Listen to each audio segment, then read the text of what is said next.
J'ai compris. Bonjour Saïd. Bonjour Christina. Très contente de te retrouver au cabinet de Montargis. Oui. Hein, il est super ton cabinet.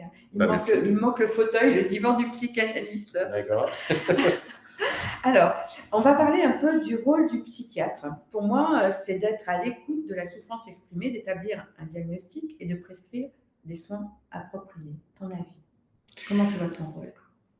Oui, enfin oui, le psychiatre est avant tout médecin, donc le médecin, c'est-à-dire c'est quelqu'un qui est spécialisé bien sûr dans enfin, de la santé des personnes, et donc il doit avoir une vue, on va dire, d'ensemble sur la santé des patients. Et donc la psychiatrie, moi je suis spécialisé en psychiatrie donc, et en addictologie, donc la psychiatrie c'est une partie de la santé des patients dont moi personnellement je m'occupe, c'est-à-dire les maladies mentales et les maladies bien sûr qui sont liées aux addictions. Tu as choisi ça par passion? C'est compliqué à t'expliquer tout ça. Amour de la médecine, amour de l'humain, amour de la Oui, non, mais psychanalyse. dans tous les cas, j'aime beaucoup ce que je fais. J'aime beaucoup la psychiatrie, j'aime beaucoup la dictologie parce que c'est très souvent c'est concomitant parce que bon, vous savez, statistiquement, je pense que c'est 30 ou 40% des patients qui ont des pathologies psychiatriques qui ont une problématique addictologique et 40% ou peut-être un peu plus des gens qui ont une problématique addictologique qui ont une pathologie psychiatrique donc à prendre en charge. Donc les deux, ça me convient très bien. Donc on va reparler de la dictologie après, parce que ça aussi, ça me parle. Alors, le rôle du psychanalyste est de prêter son oreille pour que la personne puisse s'entendre. Nous ne sommes pas des robots, mais des êtres humains remplis d'émotions, et parfois ces émotions prennent le chemin de la souffrance. Des traumas s'inscrivent en nous, et rien ne s'efface jamais, comme une odeur, une couleur qui s'inscrit dans notre inconscient au feutre indélébile, pour se rappeler à nous quand nous y attendons le moins. L'idée n'est pas de dominer, d'effacer sa névrose, mais plutôt de la comprendre et de l'accepter comme faisant partie de nous, en ne nous y opposant pas avec compréhension au moment d'une analyse, elle perd de sa puissance et de son pouvoir. Nous sommes tous des névrosés, il est utile d'en prendre conscience et de ne pas en avoir honte. La psychanalyse vient en renfort de la psychiatrie, ou l'inverse, peu importe, va savoir, pour le cas où la parole est liée, bien évidemment. Alors moi, je reviens pendant le Covid, où je me suis trouvée en urgence avec des cas psychiatriques profonds au téléphone, où la parole a été le fil conducteur permettant à ces personnes de ne pas sombrer. J'étais à ce moment-là un peu hors du cadre du psychanalyse, plutôt dans l'écoute d'urgence. Alors, il me semble malgré tout que toutes les professions psy, quelles que soient, doivent être mises en lien, sans s'opposer les unes aux autres, pour une aide plus efficace et une compréhension de l'humain plus large. Qu'est-ce que tu en penses? C'est-à-dire mettre en lien les psychiatres, les psychologues, les psychanalystes, tout ce qui est psy en fait. Oui, oui, c'est ce que je te disais tout à l'heure. À mon avis, effectivement, le patient, il doit être au centre, bien sûr, de toutes les prises en charge, que ce soit psychiatrique, que ce soit, j'allais dire, sur le plan social, sur le plan psychologique, etc. Et bien sûr, je pense que la psychanalyse, moi, c'est un domaine que je ne connais pas très, très bien, à part, bien sûr, je connais un peu les concepts de la psychanalyse, etc. Mais probablement, vous avez un rôle à jouer aussi, surtout dans l'écoute et dans le soutien de la personne, qui est en souffrance, bien sûr. D'ailleurs, je t'envoie des patients. Voilà, merci. Est-ce qu'il t'arrive de douter quand tu as un patient devant toi, de te faire manipuler sans le savoir? Oui, bien sûr, je pense que nous, en tant que professionnels de la santé, bien sûr, moi, j'ai une totale confiance, bien sûr, en mes patients, mais je pense aussi il faut pas avoir la prétention de vouloir tout contrôler. On peut se faire manipuler, bien sûr. On se fait manipuler de temps en temps par certaines personnes, mais je peux dire que 99,99% des gens qui viennent nous voir, parce qu'ils sont en souffrance et ils attendent de nous une solution, voire des solutions, voire les prendre aussi un petit peu par la main et leur montrer un petit peu, c'est pas le chemin du miracle, mais leur dire voilà, qu'on les soutient et qu'on les accompagne surtout. Parce que c'est très souvent, profondément, c'est eux qui doivent trouver la solution, c'est pas nous. Hein. Donc voilà, globalement. Oui, après, je ne sais pas ce que tu veux dire par Bah, manipuler. manipuler, en même temps, quand on se fait manipuler, on ne le voit pas forcément. On s'est fait manipuler, donc on pense que la personne, on va dans un chemin, mais c'est peut-être c'est ce que la personne nous montre. Mais en même temps, en une fois, tu ne peux pas voir, il faut voir la personne Oui, plusieurs bien fois. sûr. Et il ne faut pas qu'elle joue un jeu. Et des fois, on est dans des gens qui sont vraiment dans la manipulation. Après, moi, personnellement, ça m'est arrivé de dire aux patients, écoutez, enfin, quand je sens qu'il y a quelque chose qui ne va pas, voilà, je lui dis carrément que je travaille avec les éléments qu'il me donne, qu'il me ramène. Et s'il me dit qu'il a mal au crâne et qu'il n'a pas mal au crâne, ben, je le prends comme ça, d'accord. Donc, il faut lui renvoyer aussi de temps en temps aux patients enfin, ce qu'on fait parce qu'ils pensent peut-être que nous, on l'est dans son esprit, dans sa tête, on ne l'est pas dans l'esprit. Non, il nous ramène des éléments, on essaie de les analyser, nous, on essaie de trouver des solutions, que ce soit par les médicaments, que ce soit par la parole, que ce soit par le soutien, que ce soit par pas mal de méthodes, et puis voilà, proposer ces méthodes en fonction voilà, de tous ces éléments. Après, s'ils viennent me dire, moi je me shoot à l'héroïne, lui, il ne prend pas de l'héroïne. Bon, bien sûr, on a d'autres méthodes, bien sûr, pour le savoir, mais voilà. Donc, tout ça, c'est la complexité aussi de notre travail. Mais je pense que la manipulation, à mon avis, vraiment, c'est un truc que je ne vois pas pendant mes consultations. Vraiment, c'est très, très, très, très, très rare. D'accord. Est-ce que ça arrive qu'une famille t'amène un patient, en fait, c'est-à-dire qu'il ne vienne pas de lui-même? Alors évidemment, ça peut être le tribunal, des choses comme ça, mais une famille te dit, voilà, il ne va pas bien. Et est-ce que tu écoutes la famille dans ce moment-là aussi pour avoir un autre avis que celui… Oui, bien sûr, et je pense qu'il faut toujours écouter la famille, on le fait systématiquement, c'est préconisé aussi dans notre pratique quotidienne. Pourquoi? Parce que la famille vient aussi avec des éléments que le patient ne va pas nous dire spontanément, soit par oubli, c'est par, tu parlais tout à l'heure, par le déni, ouais, par une projection. De toute manière, quelqu'un qui est délirant, il peut dire que sa famille le manipule, et ils veulent l'enfermer, lui il n'a rien, etc., etc. Donc il faut prendre les éléments bien sûr du patient, il faut prendre aussi les éléments bien sûr de la famille dans la plupart des cas, surtout dans les états délirants, la psychose en général, etc. Parce que bon, ouais, bien sûr le patient, des fois, c'est pas parce qu'il a envie de mentir, c'est parce qu'il ne le voit pas. Quelqu'un qui est délirant, il ne voit pas qu'il est délirant. Donc automatiquement, il peut nous raconter n'importe quoi. Et des fois, voilà, des fois on arrive quand même à le savoir rapidement. Et des fois, on a du mal. Parce que s'il est à la maison, la famille vous dit oui, mais bon, toute la nuit, il n'a pas dormi, il parle tout seul, il tape dans les murs, etc. On peut se poser des questions. Mais peut-être que lui, ben, il ne va pas le dire spontanément. Puis sa réalité à lui peut être construite. Exact. Dans les Voilà. psychoses, on a aussi des Exact. réalités construites. Donc, Exact. qui peuvent tromper le psychiatre, qui peuvent tromper des Bien gens sûr. là, Oui, bien parce sûr. que la réalité construite, elle est cohérente.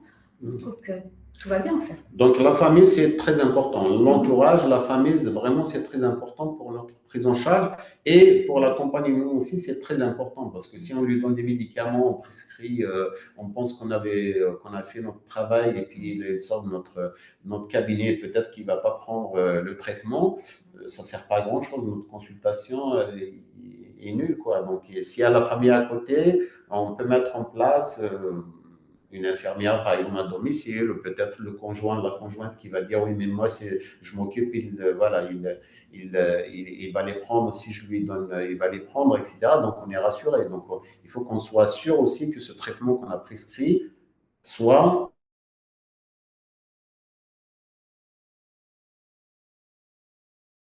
On ne veut pas dire il est nul. Bon, tu as fait expérience. Je trouve que c'est quelque chose d'un peu qui m'a toujours troublée.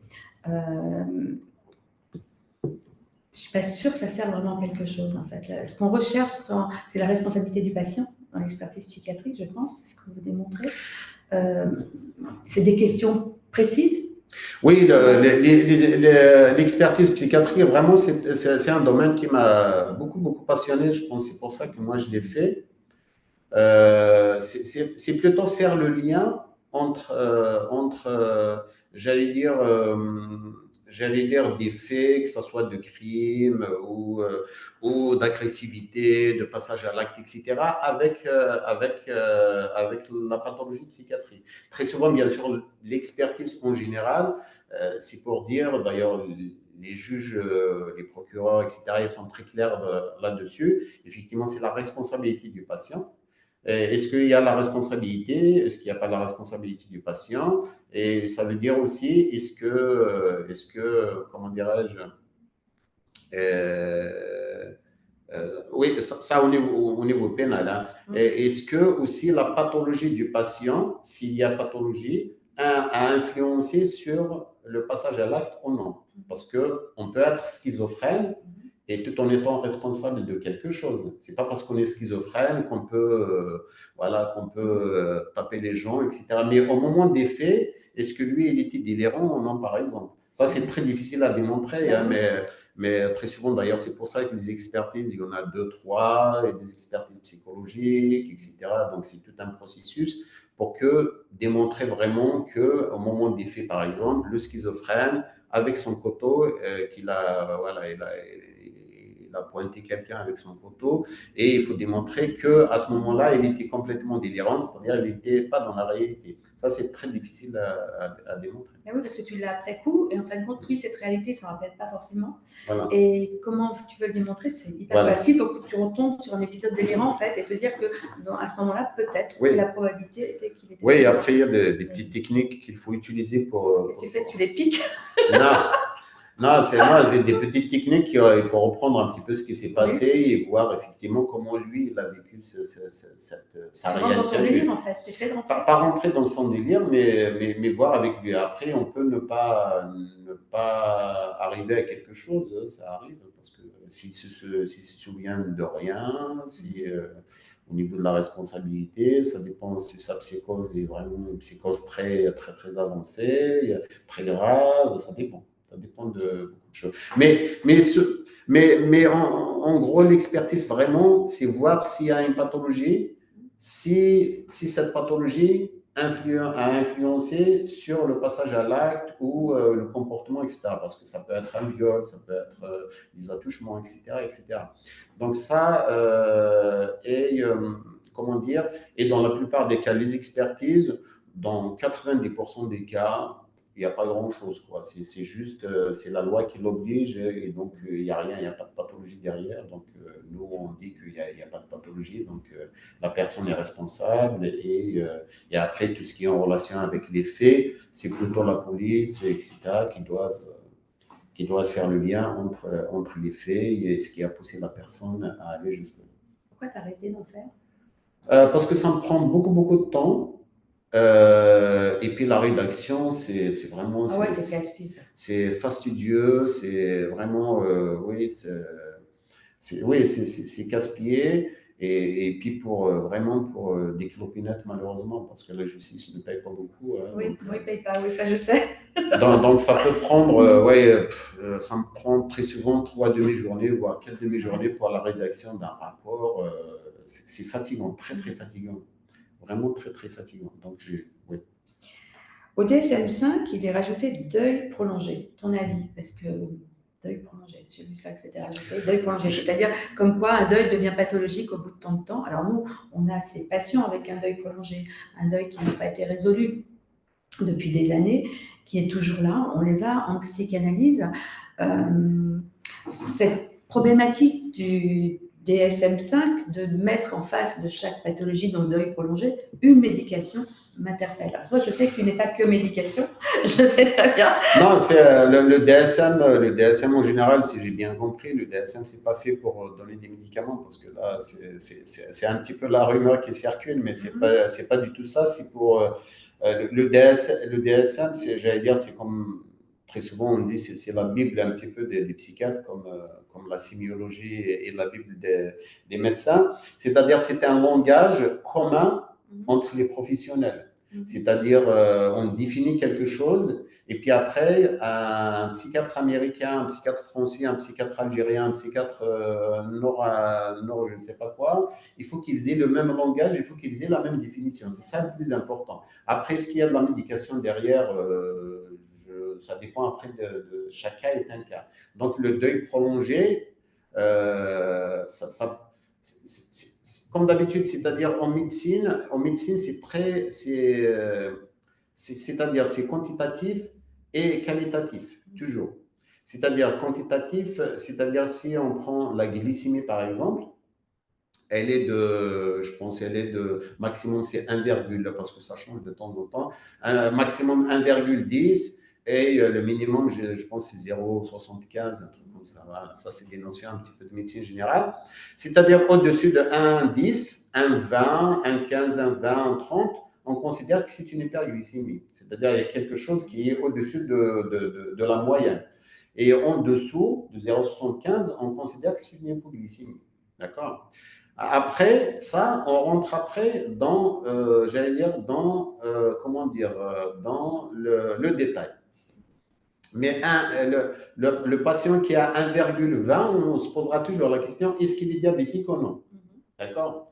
Est-ce qu'il est prédiabétique ou est-ce qu'il est diabétique? Donc, pour répondre à cette question, il faut faire des analyses derrière. D'accord? C'est tout un truc, c'est tout un cheminement. Pour arriver à dire, voilà, ce monsieur ou cette dame est diabétique ou elle n'est pas diabétique, elle a juste une petite hyperglycémie, peut-être au-dessus un petit peu de la moyenne. Donc, pour revenir un petit peu au DSM-5, le deuil prolongé, je n'ai pas encore regardé parce qu'il n'est pas encore traduit le DSM-5 en français, donc je ne l'ai pas encore acheté. Le deuil prolongé, probablement, c'est un deuil qui est prolongé au-delà peut-être d'une année. Parce que très souvent, le deuil, voilà, par définition, on dit, voilà, c'est à peu près 6 mois, voire 1 an, etc. Et donc, le deuil prolongé, c'est quoi? Probablement, c'est un deuil, c'est la personne qui n'arrive pas à passer à autre chose. Très souvent, le deuil, une année après, à la date anniversaire du décès de la personne, très souvent, voilà, commence à se dire, voilà, de toute manière, il ne va pas revenir, il n'est plus là, etc., etc. Après, c'est plutôt la répercussion de ce deuil sur la santé mentale de la personne. C'est-à-dire quand il y a de la souffrance, c'est là on commence à se dire, il y a un problème. C'est la souffrance qui détermine, je pense, le problème. Après, au niveau psychanalytique, je ne sais pas comment vous le définissez, mais dans tous les cas, moi, je te donne un petit peu la définition de la psychiatrie. Si on a quelqu'un qui a perdu une personne chère, une année après, elle est toujours en dépression, elle a quand même des affects dépressifs, de l'anxiété, des cauchemars, etc. Là, on considère que c'est pathologique. Alors dans ce côté pathologique, moi, je pense plutôt que l'humain n'accepte pas le manque, alors que le manque, c'est la vie. Et on est toujours dans cette problématique. Quelqu'un nous manque, quelqu'un qui est parti parce que voilà, c'était comme ça, c'était la fin de la vie, quelle que soit la raison. Alors il y a la douleur au départ, il y a le choc émotionnel qui fait que les émotions se mélangent, mais ne pas accepter ce manque, c'est ne pas accepter de vivre, ce n'est pas s'autoriser à vivre, parce que la vie, c'est manquer. Oui, après, je pense qu'il faut, c'est toujours, enfin, moi, à mon avis, c'est toujours un petit peu, c'est toujours très fragile, cette frontière entre, j'allais dire presque le normal et le non normal, ou la normale. D'accord? Donc, c'est toujours un peu. C'est-à-dire, si on se situe du côté un peu philosophique, etc., on peut expliquer, à mon avis, les choses comme ça. Mais nous, en tant que psychiatre, par exemple, quand quelqu'un vient me dire j'ai perdu mon père il y a 1 an, mais là, je continue à faire des cauchemars, je ne me sens pas bien, je n'arrive plus à travailler comme avant, j'ai perdu mes capacités, voilà, mes capacités de sentir du plaisir, etc. À ce moment-là, il faut le traiter. Moi, je le considère comme une dépression quand même qui est assez profonde. Il faut un certain nombre d'éléments aussi. C'est toujours quantitatif. Hein. Et il faut le traiter. C'est pas parce qu'on n'accepte pas, c'est pas parce que lui, il n'accepte pas le deuil, mais tout simplement parce que ce deuil, provoque chez lui une souffrance profonde qui est peut-être à tort, je ne sais pas, mais anormale. D'accord. C'est quoi la normalité? La normalité, c'est ça, c'est rentrer dans des cases de société. Est-ce qu'il y a une normalité? Est-ce que ça existe? Et moi, c'est tout sauf la normalité. Tu me connais. Oui, oui. Voilà. Non, mais moi, à mon avis, je reviens toujours. Enfin, moi, c'est comme ça que je vois les choses. Je pense que c'est comme ça qu'un petit peu tout le monde travaille, tous les psychiatres travaillent. C'est quand il y a une souffrance. Voilà. Une souffrance, Ok. j'allais dire, la normale, c'est par rapport, j'allais dire, à, comment dirais-je, la majorité des citoyens. Si on prend 10 personnes qui ont perdu un être cher, vous allez voir, il y a 9 peut-être qui vont effectivement, une année après, ben, ils passent à autre chose. Voilà, ils sont entre guillemets, guéris de leur deuil. Voilà, même si ce n'est pas une pathologie, le deuil, c'est un processus normal. C'est-à-dire, ils sont dans une espèce comme ça j'allais dire presque de résilience naturelle parce qu'on passe, on passe à autre chose. On se dit, ben, la personne, elle n'est plus là, mais je dois continuer à vivre. D'accord. Mais par contre, tu peux avoir 1 sur 10 qui va penser exactement le contraire. C'est-à-dire se dire, mais la personne n'est plus là, ben, moi, je n'ai rien à faire sur Terre. Et donc, il rentre peut-être dans un processus comme ça d'état de suicidalité, d'idées noires, d'idées de mettre fin à ses jours. Pour lui, la vie voilà, n'est plus ce qu'elle doit être, etc., etc. Voilà. Je me répète, nous, en tant que psychiatre, c'est la souffrance qui détermine notre prise en charge. C'est-à-dire quelqu'un qui vient nous voir, il nous dit, ça, ma souffrance a commencé il y a 1 an, par contre, 1 an et demi après, ça continue, il y a quand même quelque chose qui ne va pas. Il y a des affects dépressifs. Après, est-ce qu'il faut soigner? Est-ce qu'il faut donner des médicaments? Tout ça, c'est notre travail aussi de tous les jours. Parce que des fois, même quand il y a un deuil compliqué ou un deuil qui se prolonge, ça ne veut pas dire qu'il faut toujours des médicaments. Ça, c'est une bêtise, bien sûr. Non, ce n'est pas toujours les médicaments. Des fois, peut-être que la personne a juste besoin qu'on lui renvoie quelque chose sur le deuil, c'est-à-dire, c'est ce que vous faites d'habitude, vous les psychanalystes, c'est-à-dire quelqu'un qui vient vous voir, il met sur la table son histoire, et puis nous, on lui renvoie quelque chose d'autre, c'est-à-dire, j'allais dire, c'est comme quelqu'un qui a l'habitude de prendre un sentier, hein, un sentier, c'est le même sentier, hein, et toujours au milieu du sentier, il tombe par exemple, enfin, je ne sais pas moi ce qui se passe, et puis après, non, on va lui apprendre peut-être à prendre un autre sentier pour qu'il ne tombe plus, pour qu'il ne va plus se retrouver face à ces difficultés. Donc, des fois, ça fonctionne bien. Les médicaments ne sont pas systématiques. C'est comme les antibiotiques, Christine. Oui, Non, c'est pas systématique. Hein. C'est vraiment les médicaments, il faut les mettre. C'est quand les symptômes sont vraiment trop importants. J'allais dire, c'est comme au niveau de la douleur, quoi. C'est-à-dire, si tu as une douleur à 2 sur 10, tu ne vas pas prendre de la morphine. Si tu as eu 9 sur 10, automatiquement la morphine s'impose, au moins un antalgique assez fort, parce que la douleur est trop importante. On ne peut pas la guérir avec de la rééducation, etc. Donc c'est vraiment très important. Et les médicaments ne sont jamais systématiques, encore moins les antidépresseurs, les anxiolytiques qu'il faut éviter, surtout les anxiolytiques. C'est pas pareil chez tous les psychiatres. Alors nous aussi, on écoute la souffrance. On écoute la souffrance, mais par contre, on laisse les gens la mettre en lien. On laisse les gens la sortir. On laisse ces émotions sortir, en fait, et avec puissance. Et on les autorise à qu'elles aient un sens, leur propre sens, et à les accueillir. Parce que je pense que la souffrance, elle doit pas être, pour moi, elle doit pas être en camisole, elle doit être accueillie. Je vois bien quand j'ai des patients qui prennent alors je reviens sur le sujet des antidépresseurs depuis 20 ans qu'on a. Mais je me demande quel est l'objectif 20 ans, ça sert à quoi 20 ans? Et alors j'en ai qui vont vous dire, mais moi j'ai une boule au ventre, je ne veux pas supporter cette boule au ventre. En fait, ils sont arrivés à avoir peur d'avoir peur. Oui, c'est ça. Moi, je leur dis, je suis la psy de merde en fait, je leur dis, ben écoutez, on va essayer de réduire, de toute façon, ils réduisent la médication derrière le dos. Hein. Faut pas. Ces gens-là la réduisent tout seuls et font du n'importe quoi. Donc, autant les accompagner dans cette réduction. Alors, quand ils ont anxiolytique, en plus, c'est de la panique.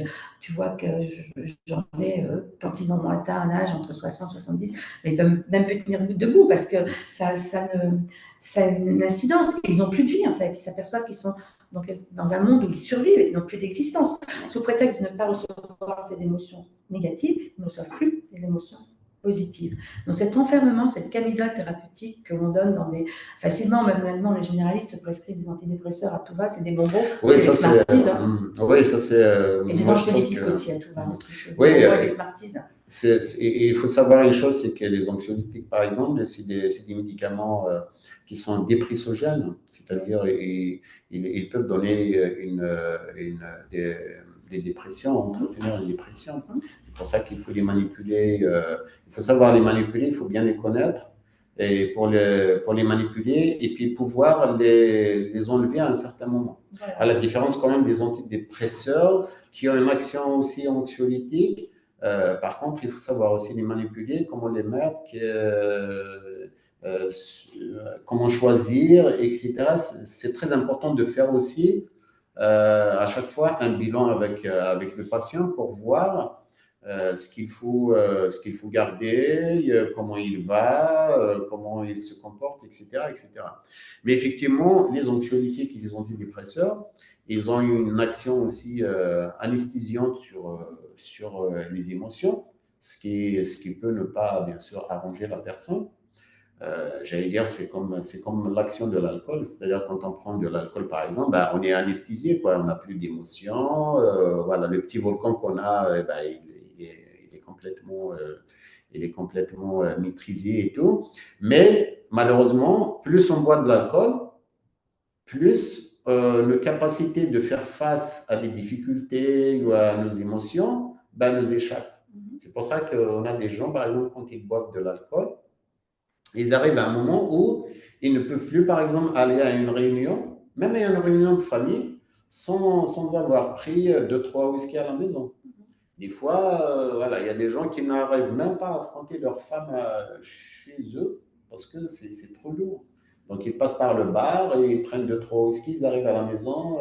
Chérie, on se prend un petit verre. Donc, lui, il a déjà 2 grammes dans le sang.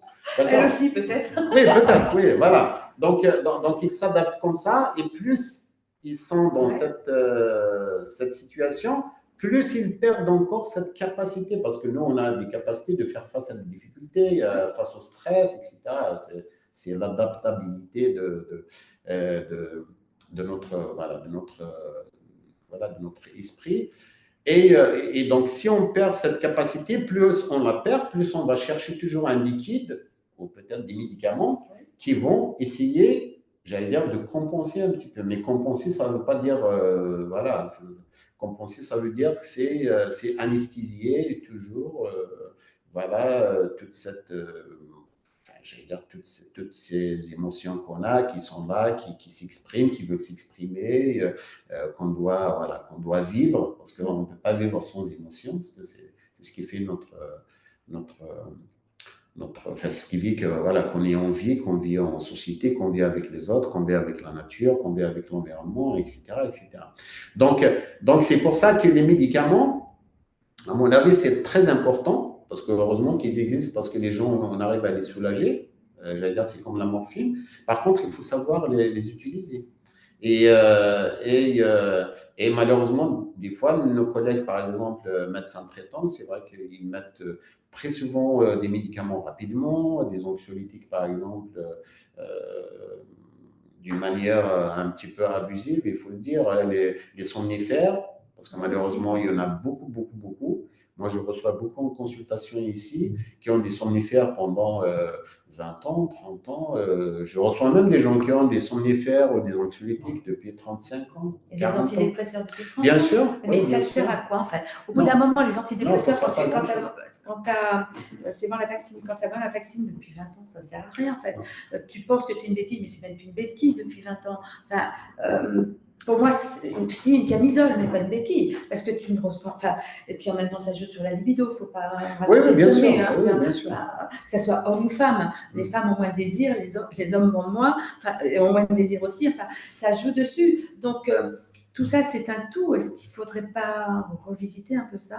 Enfin, toi, je pense que tu revisites. Quand tu as un patient qui vient, qui en prend depuis 20 ans, tu es peut-être capable de lui dire si on voyait autrement les choses, doucement. Oui, bien sûr. Doucement. Évidemment, on ne fait pas de. Non. Mais doucement, qu'est-ce qu'on peut faire? Parce que après, le patient, il s'habitue et puis il se dit, ben, sans les médicaments, je suis mal. Et donc, on ne peut pas les enlever. Donc, il faut aussi avoir quelques astuces, quelques stratégies pour. Moi, j'ai déjà arrêté des antibiotiques pour les gens qui les prennent depuis 35 ans, l'exomil depuis 35 ans. Et par Ah contre, oui, j'ai réussi. Venlafaxine, tu n'as jamais fait arrêter? Si, Quelqu'un qui si, le prend ça depuis arrive, ça longtemps? arrive, ça arrive. Si, si, ça arrive. Après, il y a des petites techniques pour les faire. Les Smarties dans la boîte à la place? Non, non, non, pas du tout. Non, non, non. Des fois, c'est vraiment très, c'est lié vraiment C'est une croyance. à une croyance. Et très souvent, il faut changer par exemple l'antidépresseur et puis bah, l'effet de l'autre part automatiquement. Donc voilà. Des fois, il faut changer par exemple, essayer de prendre par exemple de l'Ixomil, on va lui donner par exemple de l'Isonxia, tout en lui disant presque c'est le même. Mais comme dans sa tête, il s'est habitué à un seul produit, ben, l'autre, l'effet placebo va partir et peut-être qu'il n'en a pas besoin. Après, bien sûr, il faut rester faire attention parce qu'il y a, malheureusement, il y a des gens qui ont besoin de médicaments toute la vie. Je ne sais pas, moi, oui, mais on va déjà dans ça avant d'aller dans l'écoute. Et moi, ce qui me surprend, alors j'ai une collègue qui a eu un cas comme ça, mais moi aussi, c'est-à-dire moi, c'était pas une femme, mais quelqu'un qui arrive dans ton cabinet, qui prend des antidépresseurs depuis des années, et tout à coup, elle les arrête. Alors, elle va voir un psychanalyste, évidemment, hein, parce que c'était moi, et puis c'était ma collègue, et tout à coup, elle vous dit, alors pour ma collègue, je vais prendre le sujet de ma collègue, parce que pour ma patientèle et ma collègue, on ne sait pas qui c'est, donc ça sera mieux, vous dit, ah, mais j'ai arrêté les antidépresseurs, et je me suis aperçue que mon mari était un con. En fait, ce qui veut dire, ne te marre pas. Non, ce qui veut dire par là que ça masque les émotions. Et pour ceux qui ont de la dépendance affective, des choses comme ça, qui sont dans un tout, qu'on appelle unifié, fusionnel, ils s'aperçoivent tout à coup, en arrêtant cette médication qu'ils ont depuis 20 ans, depuis qu'ils connaissent leur conjoint ou leur conjointe, et bien qu'en fin de compte, ce qu'ils ont en face, c'est ce qu'ils supportaient, mais c'est peut-être pas ce qu'ils veulent. Et ça leur envoie quelque chose qu'ils ne veulent pas. Et moi, ça m'est arrivé fréquemment dans mon cabinet, c'est arrivé à une collègue aussi, s'apercevoir que la chose est différente et qu'en fin de compte, ce qui se passe dans le couple, on ne le voit pas, parce qu'on est enfermé dans une camisole, et on est enfermé, comme tu disais l'autre fois, quand je t'avais parlé de reprendre Venlafaxine pendant 6 mois, tu m'as dit attention, mais s'il y a de la dépendance affective, il faut faire attention. Hein, c'est ce que tu m'avais dit au téléphone. Mais souvent, il y a de la dépendance affective dans ces couples fusionnels. Et pourquoi ils sont dans cette fusion, cette dépendance affective? Pourquoi ils ne veulent pas aller regarder ailleurs? Tout ça, ça interroge. Alors, cette béquille qu'ils ont par des anxiolytiques de temps en temps, qu'ils ont par la Venlafaxine de temps en temps, ça interroge. On est plein. Mais la dépendance affective, on y est tous quelque part. Oui, bien Maintenant, sûr. jusqu'à quand nous d'être-t-elle? Jusqu'à quand nous autorise-t-elle à être un individu à côté d'un autre, et à quel moment nous enferme-t-elle, à quel moment on a besoin d'une médication, ça, c'est difficile tout ça. Mais c'est toute cette complexité qu'on gère, j'allais dire. Si tu veux, les médicaments, il faut qu'ils aient un rôle. C'est-à-dire quand on les donne, quand les antidépresseurs, on les donne, on cible quelque chose. On ne cible pas tout. L'idée, c'était pas, on ne donne pas des antidépresseurs pour anesthésier les affections, comment dirais-je, les émotions de l'autre pour qu'il soit bien avec son mari ou son... Non, ça n'a aucun sens. C'est pas ça. Des fois, il vaut mieux se taper dessus. Bien sûr. Il ne faut pas se taper dessus, c'est parce que en fait, je pense qu'un couple, il ne se discute pas. Sûr. Pour moi, ça n'a pas de sens. Et donc, les antidépresseurs, il faut d'ailleurs le DSM-4 ou le DSM-5, il définit bien quand est-ce qu'il faut faire, il définit comment est catégorisée une dépression. C'est-à-dire, il faut un certain nombre de symptômes. C'est pas parce qu'on est déprimé qu'on a une dépression. C'est pas parce qu'on ne dort pas qu'on a une dépression. C'est-à-dire, il faut vraiment un certain nombre d'éléments. Hein. Il y a DSM-4, par exemple, je pense qu'il y a 9 éléments non, il y avait 5, 6 sur 9, etc. Donc, c'est vraiment, il faut que ça soit les antidépresseurs, c'est-à-dire il faut qu'il y ait, la vie de la personne soit vraiment, entre guillemets, chamboulée par ce qui se passe. C'est-à-dire, c'est quelqu'un qui est vraiment une dépression caractérisée, comme on disait à l'époque. C'est-à-dire, il a une humeur très, très, très basse, des insomnies, des cauchemars, une perte complètement de plaisir. Il aime la pêche, il aime aller lire, etc. Il n'arrive plus à faire ça. Il est là, il est sur la couette, etc. pour donner des antidépresseurs. On ne les donne pas parce que la personne a perdu son emploi, il est un petit peu déprimé, etc. Non, on ne lui donne pas ça, on ne lui donne pas ça, il faut l'accompagner autrement. Moi, D'accord. j'aime bien être sous ma couette, c'est pour ça que je me suis d'antidépresseurs. Oui, oui, non, mais bien sûr. Mais, Non, non, c'est parce et après, il y a le temps. Il y a le temps. Mais D'ailleurs, pourquoi c'est longtemps? En fait, c'est ça, pourquoi le c'est DSM, longtemps? par exemple, le définit bien. C'est-à-dire, il faut que ça soit au moins 2 semaines. C'est-à-dire, Oui, si mais vous celui qui en restez, prend depuis 20 ans ou 30 ans, si enfin, vous restez sur la couette 2 jours parce que vous êtes un petit peu déprimé, pourquoi? Parce que ouais. pour telle ou telle raison, ça, c'est pas une dépression. Vraiment, c'est 2 semaines. Donc, c'est vraiment 2 semaines sous la couette. sur la Ben, couette, ça tu dépend bouges si t'es pas tout pas. seul sous la Oui, ça c'est autre chose. Allez, c'est bon. Non, Je- mais voilà. Donc ça, c'est bien défini et les psychiatres le connaissent. C'est-à-dire, on ne donne pas des antidépresseurs. Des fois, on peut donner des antidépresseurs, même si on n'a pas une dépression caractérisée. Par exemple, on peut utiliser des antidépresseurs, par exemple, pour gérer, par exemple, des insomnies. Il y a des antidépresseurs, par exemple, qui ont une action sur le sommeil. C'est pour éviter de donner, par exemple, des anxiolytiques. Oui, mais Il le faut corps dire. s'habitue au bout d'un moment, donc tu es obligé Non, de donner non, autre non. chose. Non, c'est Le pas, corps s'habitue pas. c'est beaucoup moins dangereux quand même que les anxiolytiques. Ouais, mais des C'est-à-dire, fois, tu donnes il les faut deux, hein. éviter de donner des Et les trois, somnifères. des fois. Les deux et les trois, en fait. Oui, non, mais ça, c'est facile aussi à arrêter. C'est facile à mettre en place, c'est facile à arrêter. Voilà. C'est des petites techniques qu'on utilise voilà, pour éviter voilà, de médicaliser vraiment la personne. Parce que les anxiolytiques, après, il faut voir la personnalité du patient. Si tu as, par exemple, une personnalité, par exemple, assez addictive, voilà, elle est très portée un petit peu sur l'alcool, il a déjà fait des épisodes d'alcoolisation massive, etc. Ça, si tu donnes des anxiolytiques, déjà, tu es sûr qu'il va s'accrocher facilement. Eh oui. Ah, donc, il faut faire très attention. Donc, tu vois, donc il faut vraiment avoir comment dirais-je, une vue globale sur la personne, c'est-à-dire sa personnalité, comment elle fonctionne, les symptômes affectifs, hein, dépressifs, les symptômes anxieux, comment il y a, quelle répercussion a cette dépression, par exemple, sur sa vie sociale, personnelle, familiale, conjugale, etc., etc., pour se faire une idée et se dire, voilà, je vais cibler ça, et puis après, on va voir. D'accord? Ou cibler, par exemple, dans les antidépresseurs, tout en faisant, par exemple, une psychothérapie à côté. C'est important parce que peut-être qu'il a voilà, il a une vie qui est très chaotique, une enfance très difficile, il y a des choses qui n'a pas, voilà, Nous, on fait quoi? On est là voilà. pour ça. Voilà, oui, c'est ça, oui, Faut nous c'est votre envoyer. rôle, voilà. Donc, Il faut nous c'est envoyer. votre rôle, donc c'est tout ça qui va faire que il va se sentir mieux. C'est-à-dire, c'est vraiment mettre en place plusieurs choses. Des fois tu l'envoies vers une assistante sociale, ça peut résoudre le problème. Pourquoi? Parce que le monsieur, il n'a pas, par exemple, de logement. Il n'a pas de logement et il ne sait pas comment faire la demande. Il a déjà fait la demande, ben, il n'a pas de truc, il ne sait pas trop comment on va faire. Bon, il n'a pas un niveau d'instruction très important et il ne fréquente que les gens, voilà, malheureusement, qui sont un petit peu marginaux, etc. Eh ben, il suffit de lui donner un logement, il va se sentir beaucoup mieux.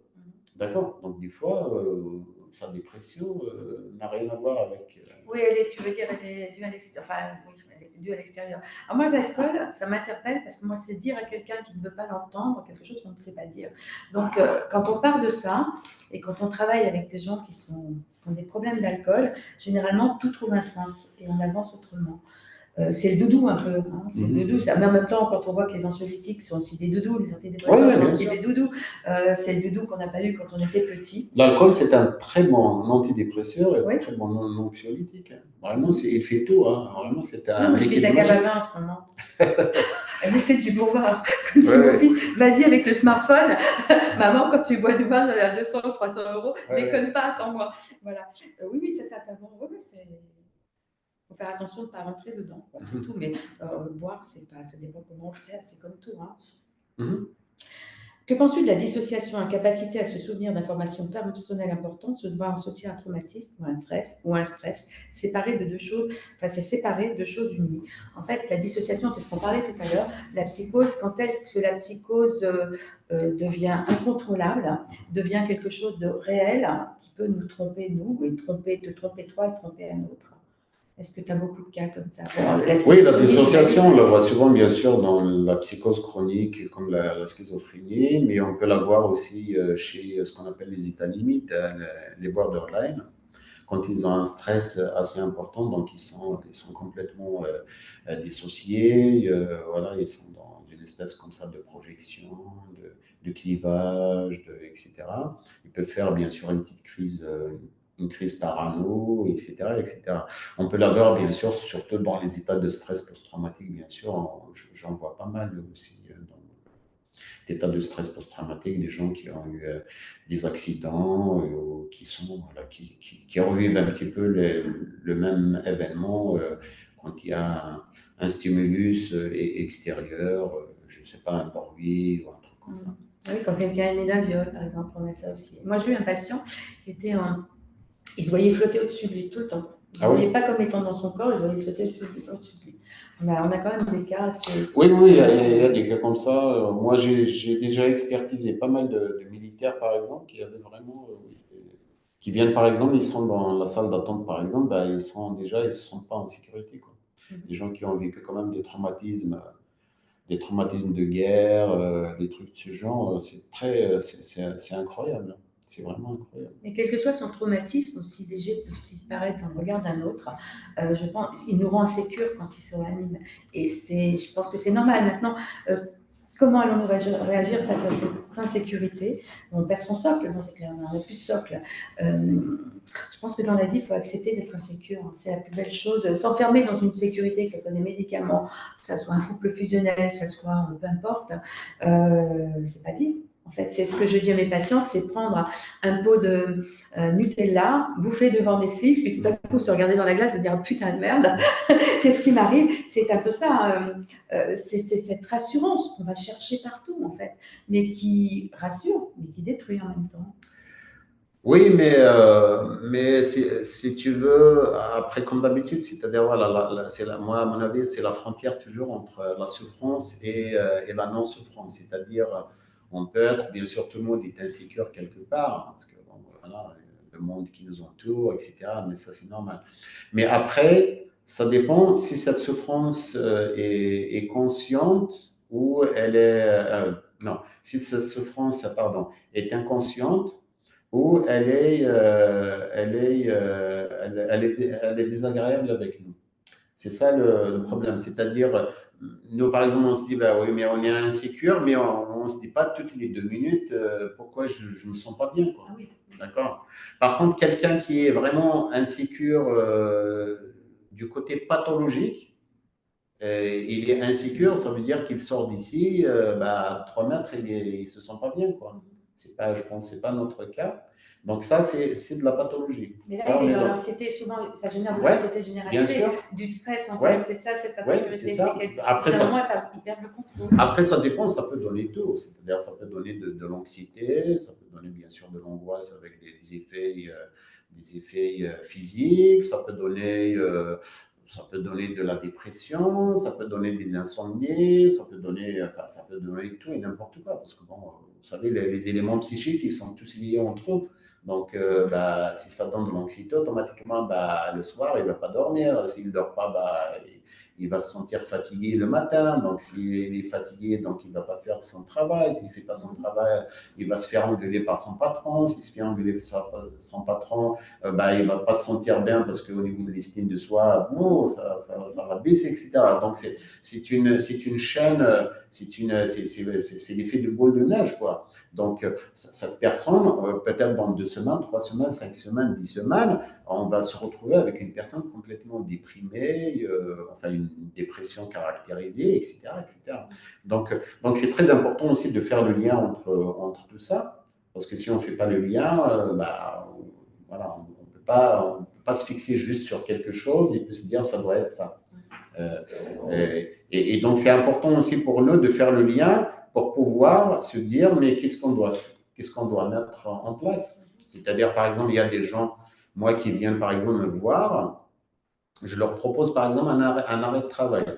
D'accord? Ce qui est un petit peu, parce qu'on a l'habitude de dire, oui, les médecins, très souvent, quand on leur dit un arrêt de travail, ils sont, voilà. Mais quand quelqu'un, par exemple, il est en souffrance à son travail, par exemple, on sent que c'est vraiment une source d'anxiété d'une manière ou d'une autre, où il est complètement épuisé, la meilleure solution, c'est déjà de l'arrêter. Et ça ne sert à rien de lui donner des antidépresseurs, des anxiolytiques si on ne l'arrête pas. C'est comme si quelqu'un qui a la main coincée quelque part, hein, il a une douleur au niveau de la main, on lui dit, monsieur, vous arrêtez, moi j'ai la solution, prenez du paracétamol, de la morphine et vous restez comme ça. Je pense que la meilleure solution, c'est déjà enlever la main de, de comment dirais-je, il faut qu'il enlève déjà la main, sinon on va oui, pas. Il faut enlever la main du four, ça ne va pas être brûlé. Voilà, exact. Donc, c'est quelqu'un qui est en grande souffrance à la maison, au travail, et ça se répercute vraiment sur la qualité de son travail, sur ses relations avec les autres, etc. Donc, un arrêt de travail, par exemple, pourra éventuellement mettre fin, euh, peut-être au moins partiellement, à cette souffrance. Et puis après, voilà, tu disais tout à l'heure par rapport aux antidépresseurs, à ce moment-là, est-ce qu'il faut lui prescrire des antidépresseurs, etc. C'est une question qu'il faut se poser, voir ces antidépresseurs, ces anxiolytiques ou autre chose, il n'y a pas que ça d'ailleurs, qu'est-ce qu'ils peuvent lui apporter. Donc, en fonction de l'intensité de ces des symptômes, qu'est-ce qu'il faut donner, il faut s'attendre à quoi, et puis après, savoir aussi réévaluer. Parce que la personne, il faut le revoir peut-être dans 2 semaines, voir comment il va évoluer. Peut-être dans 2 semaines, il va dire, oh, bah, tout va bien, là, je me suis arrêté, j'ai repris, j'ai couru, j'ai recommencé à faire du sport, tout va bien, etc. Voilà, on se posera la question. Ou sinon, c'est le contraire. Il pourra dire 2 semaines après ou un mois après, là, je ne me sens pas du tout bien. Pourquoi? Parce que, voilà, pour d'autres raisons, c'est pour ça qu'il faut se poser pas mal de questions et essayer d'y répondre d'une manière, j'allais dire, objective, sans interprétation excessive, parce qu'on peut faire des interprétations, mais des fois, les interprétations, on peut ne pas être vraiment j'allais dire, dans la logique de ce qu'il vit. D'accord?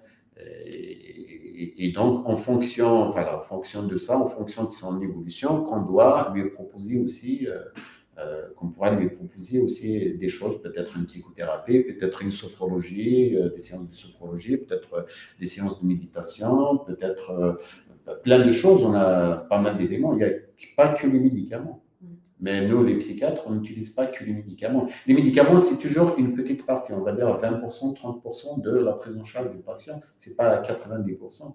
Toi, parce que tous les psychiatres ne font pas ça. Moi, j'en connais qui oui, font oui. La prise en charge, c'est 90% de la médication. Non, ça c'est, je pense qu'à mon avis, il ne faut pas se baser que sur les médicaments. Les médicaments, c'est des outils. C'est-à-dire, vraiment, c'est des outils, c'est comme un mécanicien, quoi. C'est-à-dire, c'est l'un des outils. Mais des fois, il faut savoir, à mon avis, il faut savoir aussi utiliser d'autres méthodes. Il faut utiliser les autres méthodes, c'est important. Parce que même pour la personne, quand il sait qu'il y a 2, 3 personnes qui le prennent en charge, donc il est porté un petit peu par toutes ces personnes. Mais s'il y a une seule personne qui est en face, qui est le médecin, qui est le psychiatre, qui lui dit, oh, mais bon, moi je sais ce que tu as, je te donne les médicaments, tu seras guéri. Des fois, malheureusement, si on a un échec en face, qu'est-ce qu'on fait? Qu'est-ce qu'on fait? On va lui dire quoi? On va lui dire, mais bon, oui. Bien sûr, il y a la résistance aux médicaments, il y a des formes résistantes, quand même c'est 30% avec les médicaments, etc.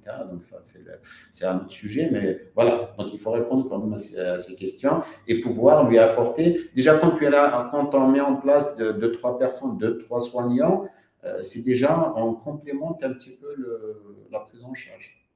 Et si c'est une seule prise en charge, c'est toujours un peu compliqué. Il faut que ça soit multidisciplinaire, sinon ça ne fonctionne pas. C'est comme les femmes, en fait, les femmes battues ou les femmes violées qui vont avoir compris quelque chose, avoir fait un cheminement et tout à coup se retrouver en face d'un violeur ou d'une menace, en fait. Et c'est normal qu'ils soient en mode panique, c'est pas pour ça qu'ils sont manipulateurs, qu'ils rentrent dans la paranoïa. Quand ils se remettent en face à une menace, qui va dans ce sens, que ça réactive, pour moi, ça ne fait pas d'elle ou d'eux, enfin c'est surtout des femmes, quelqu'un de paranoïaque qui va inventer quelque chose, ça fait d'elles des gens qui ont peur, dont c'est réactivé, donc je pense que dans ces cas-là, il faut les écouter. Oui, bien sûr. Et il n'y a pas forcément besoin d'une médication, rien. Il y a besoin d'une écoute, de rassurer, de montrer qu'en fait, quand ce qui s'est passé, c'était le passé. Maintenant, la menace, si elle est réelle, on comprend que c'est réactivé. Puis le problème, c'est que ces gendarmeries que l'on appelle, tant qu'il n'y a pas de fait, tant qu'il n'y a plus de menace, eh bien, ils ne sont pas là. Ah ben, de toute manière, si on est menacé, quel que soit, on devient bien sûr parano, c'est normal. Voilà. Alors, est-ce que c'est réellement de la parano? Moi, je ne dirais pas ça, parce que c'est pas de la parano, parce qu'on n'est pas en train de penser quelque chose qui ne va pas arriver. On est peut-être dans des projections hypothétiques, d'accord, mais d'une menace qui est là. Mais ça, c'est normal. C'est comme si tu vois une vague d'eau t'arriver dessus, tu risques de te noyer, et tu le sais. Et c'est pas de la parano, parce que tu es en train de voir la vague. La parano, c'est pathologie. Enfin, c'est pathologie. C'est quand on est dans un schéma irrationnel. Voilà. Oui, mais en même temps, dans la peur, tu n'es pas forcément dans le rationnel. Mais maintenant, quand la peur est légitime, parce qu'elle est actée par quelque chose, elle rejoint le réel. Pour moi, on n'est pas forcément dans l'irrationnel, parce que les deux se confondent en fait. Oui, c'est normal. Si là, il y a quelqu'un qui vient nous dire, bah, écoutez, il y a quelqu'un à l'extérieur avec un couteau, il risque je ne sais pas, de nous agresser. C'est sûr, quand on va sortir d'ici, on va regarder à gauche, à droite. Voilà, et tu n'es pas parano pour autant, tu es simplement face à un danger. Et face à un danger, on a tous un comportement de peur. C'est le danger. On n'est pas. Qui est rationnel face à un danger? En fait, personne. Personne va te dire ah ben non, c'est bon, je vais me poser, je vais me calmer, ces émotions. Et c'est pas pour ça qu'on est dans une pathologie, qu'on est paranoïaque, qu'on est manipulateur parce qu'on va le raconter. Et puis, ce qui différencie aussi, comme d'habitude, le pathologique, j'allais dire, du normal, une personne normale, il peut rationaliser, c'est-à-dire si on lui pose la question, il peut nous dire oui, mais bon, moi j'ai peur parce que. Parce que là, je risque ça. Voilà. Tandis que le parano ne va pas dire parce que je risque ça, mais te dire, en fait, dans le parano, son irréalité va devenir réelle. Donc il va carrément faire un schéma qui n'a pas de sens. Oui, il peut partir d'un fait de quelque chose de réel, mais pour aboutir à quelque chose d'irréel. Voilà, on n'est pas du tout dans le même. Non, c'est pas le même schéma du tout. Voilà. Alors, aller en institution psychiatrique induit systématiquement une médication, alors que dans certains cas, juste un accompagnement thérapeutique serait nécessaire. Alors souvent, quand tu passes par les urgences psy, quand tu vas à l'hôpital psychiatrique, tout de suite, en première intention, c'est la médication. C'est quand même assez. Alors que certains ont besoin juste d'un accompagnement thérapeutique, n'auraient pas forcément besoin de cette médication. Après, très souvent, les gens qui vont, qui sont admis en hospitalisation, par exemple, dans les unités psychiatriques, c'est des gens quand même qui ont une pathologie lourde, ou qui font un geste, je ne sais pas, par exemple, une tentative de suicide assez carabinier, etc. Donc, si tu veux, déjà, l'enfermement déjà, c'est très angoissant. C'est très, très angoissant. On ne peut pas mettre des gens sans médication là-bas. C'est pas possible. Il y en a qui se sentent rassurés aller en enfermement. On a tout. Oui, non, mais ça c'est toujours, compliqué. C'est vrai que ça donne l'impression qu'en hospitalisation, les gens sont polymédiqués, etc. Quelquefois c'est vrai, mais quelquefois c'est pas vrai. Pour la simple raison, c'est que vraiment, des fois, c'est nécessaire, parce que les médecins, les psychiatres n'ont pas le choix. Parce que vraiment, c'est très, très angoissant à l'intérieur. Oui, puis il y a une mise en danger, je l'entends. Mais en même temps, en plus, ces personnes-là sortent faute de moyens professionnels. Il n'y a plus d'arrêt de suivi. Ils sont lâchés comme ça, comme quand ils sortent d'un centre d'addicto. Ils sont lâchés comme ça. C'est quoi la solution, en fait? Je veux dire, ça, c'est pas thérapeutique pour moi. C'est peut-être un fait de société, parce qu'on manque de moyens ou autres. Oui, ça c'est un autre sujet, mais vraiment c'est très très compliqué, surtout ces derniers temps. Il y a un manque de moyens, un manque de personnel, il y a un manque de beaucoup de choses. Mais pour revenir un petit peu à ta question par rapport à la médication, après par exemple les patients qui n'ont pas une pathologie très lourde, etc., très souvent on les envoie en clinique. Où ils ne sont pas enfermés, c'est des services ouverts, etc. Donc voilà, ils ont juste besoin de se reposer un petit peu. Ils ont besoin peut-être d'une, de les extirper un petit peu de leur milieu, j'allais dire, habituel, familial, qui est peut-être assez angoissant, et les mettre dans une institution. Ils peuvent avoir, j'allais dire, comment dire, des soignants autour et qui peuvent, voilà, ils vont se sentir au moins portés par. Oui, ça c'est important, le cadre voilà, mais la ça, médication, il y a quand même une errance thérapeutique pour les personnes qui ont besoin d'un entre-deux sans médication, ou avec une médication légère ciblée. Je trouve qu'il y a quand même quelque chose. On n'est pas dans une société qui prend vraiment ses patients en charge. On n'est pas dans une société d'écoute. Alors évidemment nous, mais on n'est pas remboursé en plus. On n'est pas dans une société d'écoute et ça m'interroge. Moi, beaucoup de patients qui ont été en hôpital psy ou en institution ont été surmédicamentés. D'abord, plus ils avaient un symptôme qui se rajoutait, on leur donnait un médicament pour le symptôme. Ils arrivaient avec des listes comme ça. Oui, j'ai même le médecin traitant qui m'a dit à un moment dans mon cabinet, j'avais une personne avec une liste comme ça. Je l'appelle, il me dit, mais en fin de compte, tu as un légume devant toi. Je fais attention, elle écoute, la personne écoute. Mais il y a tellement de médication qu'en même temps, il y a plus de on n'a plus un être humain devant nous. On a des médicaments. Oui, oui, c'est vrai. Ça, c'est vrai que des fois, ça arrive vraiment oui, effectivement, en psychiatrie, des fois, on surmédique, et puis quand ils sortent, malheureusement, des fois, il y a quand même une prise en charge qui n'est pas programmée, etc., etc. Donc, bon, ça, logiquement, c'est notre travail aussi de psychiatre de revoir le traitement, de l'alléger, voilà, c'est vraiment de faire un petit peu le tri, etc., etc. Bon, voilà. Après ça, c'est vraiment, enfin, je ne sais pas comment te le dire, mais après, chacun avec sa pratique. Tu vois. Moi, j'ai ma petite méthode, je ne sais pas est-ce que c'est la bonne, mais moi, je trouve que c'est la bonne. Voilà, moi, j'aime bien alléger les ordonnances, j'aime bien, par exemple, les neuroleptiques, ne pas donner plus de neuroleptiques, par exemple, pour voir s'il y a une certaine efficacité, etc. Bon, ce n'est pas toujours le cas de nos collègues, d'autres collègues psychiatres. Après, ils ont leur. Voilà, des fois, c'est justifié, des fois, c'est pas justifié, à mon avis. Après, moi, je suis pas avec. Voilà. Moi, je peux parler que des patients que je prends en charge. C'est toujours très difficile de parler voilà, de parler de la prise en charge de l'autre parce qu'on n'est pas là, on ne sait pas comment il s'est comporté, qu'est-ce qu'il a présenté, comment l'autre réfléchit, etc., etc. Mais ça, c'est un vrai sujet. Ce que tu dis, c'est un vrai sujet entre psychiatres et en psychiatrie en général. Et la prise en charge n'est pas souvent très bien adaptée, c'est-à-dire à la pathologie présentée par le patient. Oui, j'en ai fait sortir d'hôpital psychiatrique parce qu'il y avait des choses qui se passaient qui n'étaient pas très cool. Alors, ce qui m'interroge aussi, c'est la médication chez les enfants.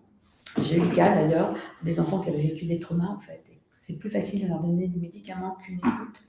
Et quand ils sont en institution, en ITEP et tout, c'est plus facile de leur donner des médicaments pour être tranquille le soir. Parce que m'avait répondu un psychiatre au téléphone, écoutez madame, ils sont sous-effectifs le soir, c'est bien de donner du Respiridal et du somnifère aux enfants de 10 à 13 ans. C'est toujours, si tu veux, ça, c'est des questions d'ailleurs que les psychiatres se posent profondément. C'est-à-dire, si tu as par exemple en ITEP, tu as deux adolescents qui foutent entre guillemets le bordel dans l'institution, qui ne laissent pas les autres, qu'est-ce que tu vas faire?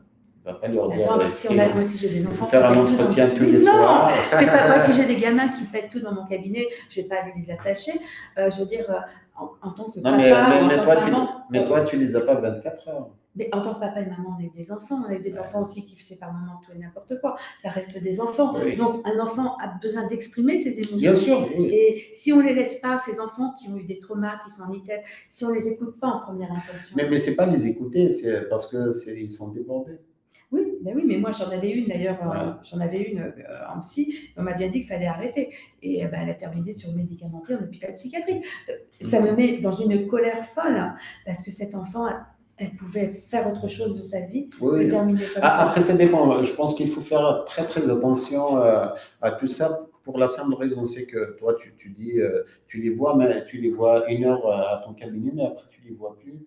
Mais les gens qui sont avec eux, par exemple, 24 sur 24, des fois, et ils peuvent être amenés. Après, très souvent, les psychiatres, ils prescrivent des petits médicaments qui n'ont pas vraiment un Le effet. Risperidal, les somnifères, c'est pas des petits médicaments pour Non, un enfant de 12 à non, les 13 ans. somnifères, normalement, pas de somnifères pour les enfants. Eh ben, Moins si. de 18 ans, non. Ah bah, On ne ok, donne bah, pas de bah, somnifères. tous les On- psychiatres ne font Non, pas ça. non, on donne par exemple les adolescents, dans la plupart des cas, ça c'est préconisé voilà, par la psychiatrie, par exemple, de donner de l'Atarax, par exemple, ou du Tertian le soir, etc. Des médicaments vraiment qui sont pratiquement inoffensifs. Pas de, voilà. Mais il ne faut pas donner des somnifères, des opiclans, ça c'est interdit. Enfin, c'est hors AMM, hein. C'est moins de 18 ans. Moins de 18 ans, on ne donne pas de somnifères. Tu trouves que le Tertian est inoffensif, toi? Oui, il n'est pas assez, parce qu'il est donné avec des doses, toutes petites doses. Tertian, c'est des médicaments qu'on prescrit à 200, 300 mg, voire 400, 500 mg, et on donne un demi-comprimé de 25. Donc, tu imagines un petit peu, c'est un petit bonbon, Oui, mais qui peut avoir un effet sur le sommeil. Moi, Halloween, je préfère donner des bonbons aux enfants. Oui, non, mais après, si tu peux donner si les bonbons ont une action sur le sommeil, Ça apaise, hein. C'est comme le doudou, c'est comme le Nutella, et c'est moins dangereux. C'est toujours, voilà, c'est ce que je t'ai dit tout au début, c'est toujours l'intensité des symptômes et la répercussion sur la qualité de vie de la personne. Ce n'est pas la qualité de vie de la personne quand on parle des enfants, c'est la qualité de vie des personnes autour.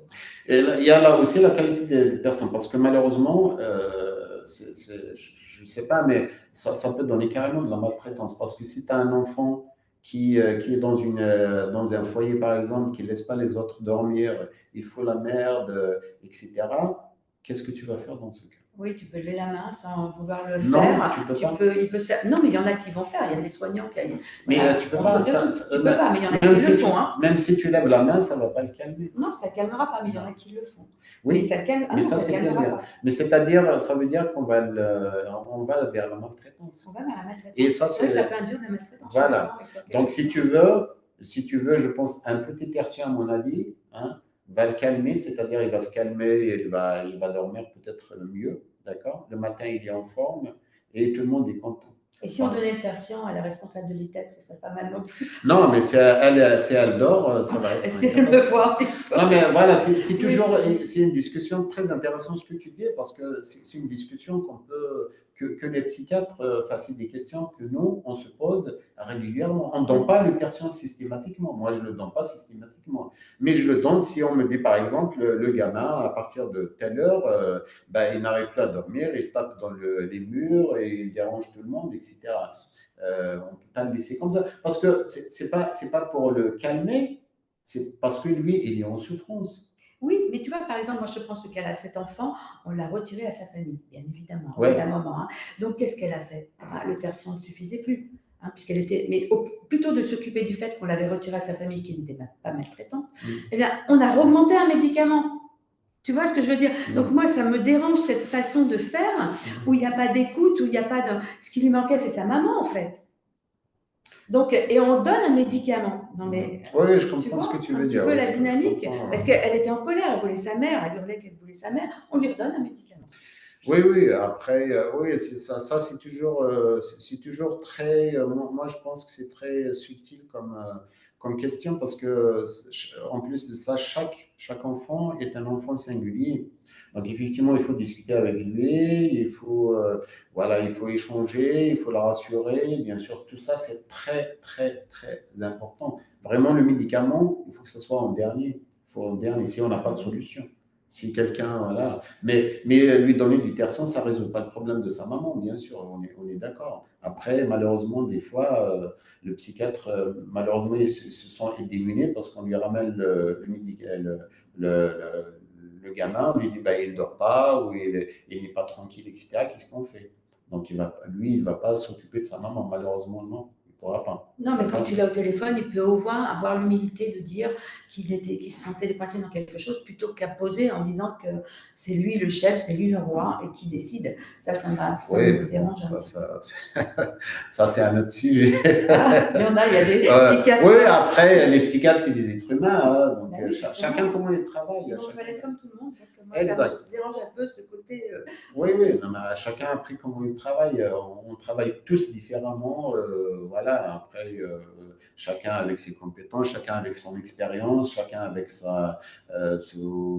tu sais, l'expérience, c'est important aussi voilà, quand on a de l'expérience, des fois, on peut prendre, même si on a de l'expérience, j'allais dire, on peut prendre de mauvaises décisions. Tout à fait. Bah oui, On peut c'est ce qui être nous aigri rend par bien. son travail, et avoir la facilité de prescrire, et puis comme ça, on est tranquille, etc. Bon, bien sûr, le bon sens fait que, normalement, on doit se poser des questions. À un enfant qui a 15 ans, qui est très perturbé, etc., on doit le soulager au moins en partie. C'est très important, parce que sinon c'est la souffrance pour lui et pour l'entourage. D'accord. Donc, quelqu'un qui est très perturbé, moi j'en reçois aussi ici, je suis obligé de les médiquer, je n'ai pas le choix, parce que sinon ça ne tient pas.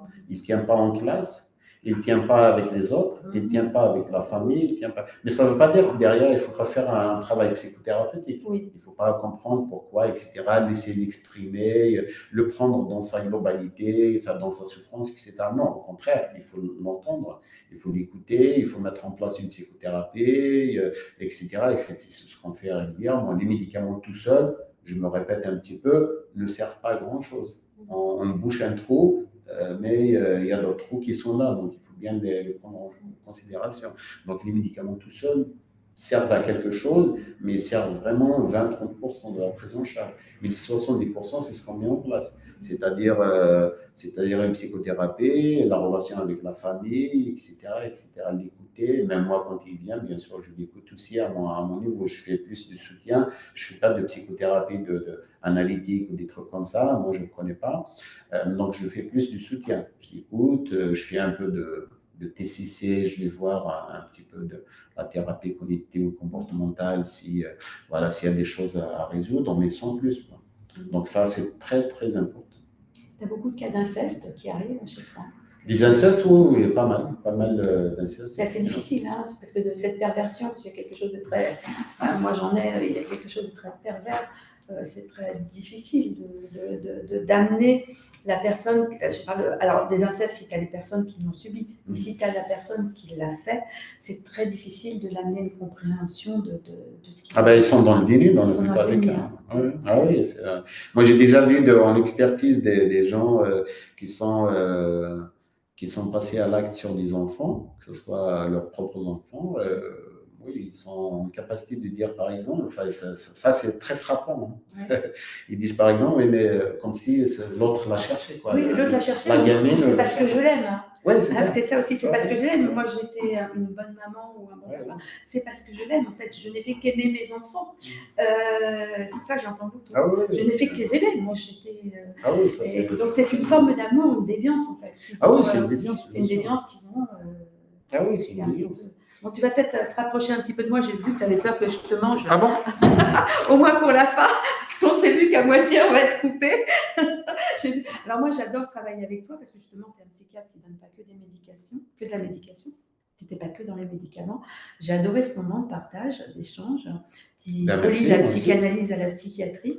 Ouais. La psychanalyse, c'est vrai que c'est un domaine que je ne connais pas très très bien. Enfin, à part les notions fondamentales, etc. Mais je ne connais pas vraiment le travail de psychanalyse. Bah, tu viens sur mon divan quand tu veux. Si tu veux, oui. Non, mais j'ai des choses dans la tête. Ah ben voilà. Ça sera avec un réel plaisir. Puis je veux dire, bon, ben là, je ne sais pas, je vais regarder parce que comme on n'était pas en face à face, j'espère qu'on ne sera pas trop obligé d'en faire une autre. Mais de toute façon, j'en ferai une autre parce qu'on a tellement de choses à parler. Avec le plus grand plaisir. Ça sera avec plaisir toujours. J'ai beaucoup apprécié ce moment. Parce que, tu vois, c'est toute simplicité. Oui, je t'ai dit tout à l'heure, je ne suis pas quelqu'un de très prolixe. Mais bon, en fin de compte, ça va. Bah, tu vois, tu as été génial. Donc, je te dis à très vite. Merci Anna Christina. Et puis, voilà. Et à bientôt. Bientôt.